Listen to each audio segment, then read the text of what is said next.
You just sort of deal with the good news, as Jane says, is it doesn't spoil the fruit. Yeah, that's true. It probably just means the plant won't produce as much.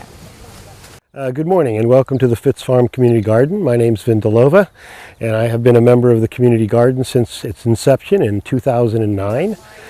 This garden was totally planned and put together by the residents of Fitz Farm.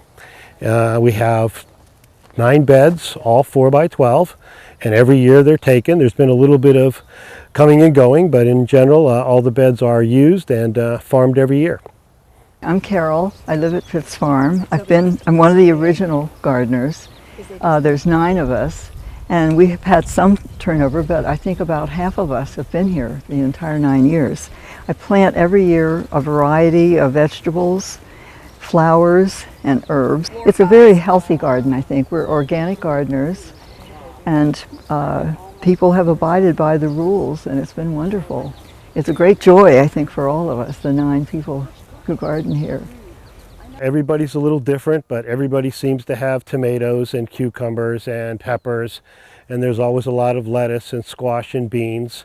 Carol has rhubarb, so everybody does a little bit of something special for them.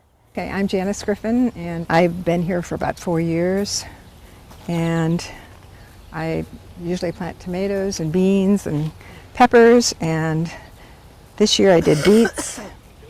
And the deer came in and ate a lot of my beans. I don't know if you can see them. I can see a bean. And, but they are coming back, which is good.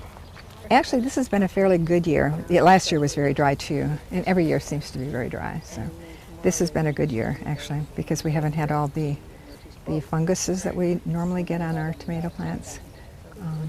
Well, you might notice from that we're on the edge of a wetland, so there is a lot of wildlife here.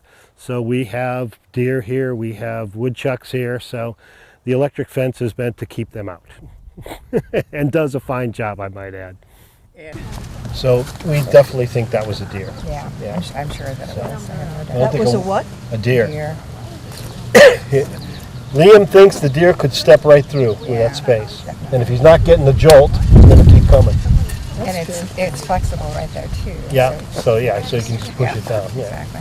Well, we have, I think, probably 2 formal meetings a year, one at the beginning of the year to plan and decide what we need to do, maybe add some more soil. We put chips down in the bedways.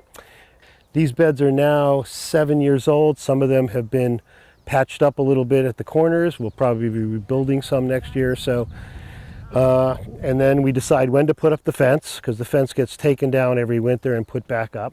The battery is always an adventure to make sure that works. Then of course we decide how much funds we're going to need to keep the garden going every year, so everybody pitches in. And then at the end of the year somebody organizes kind of a potluck supper to bring everything to a conclusion. And then we have a cleanup where everybody comes down and removes everything from their garden. And like I say, we take down the fence. Gets it down there, and it's worked out well. Because I bought some, but I have a harder time collecting the plastic bottles because I don't buy any of that kind of stuff. Oh, well, I Go to the dump and jump in I went to an event at church and went through the trash can because I don't drink soda. I think your garlic's ready. I've already picked some. Yeah. Now you take a little bit at a time. Garlic's ready when the tops begin to dry, isn't it? Yeah. Yep, this is pretty much it. We don't really have any plans to make it bigger right now, but who knows. We actually had one new resident tell us that one of the reasons they decided to move into Fitz Farm is because of the garden. So we think it adds. Thank you, everybody. Appreciate you guys coming down.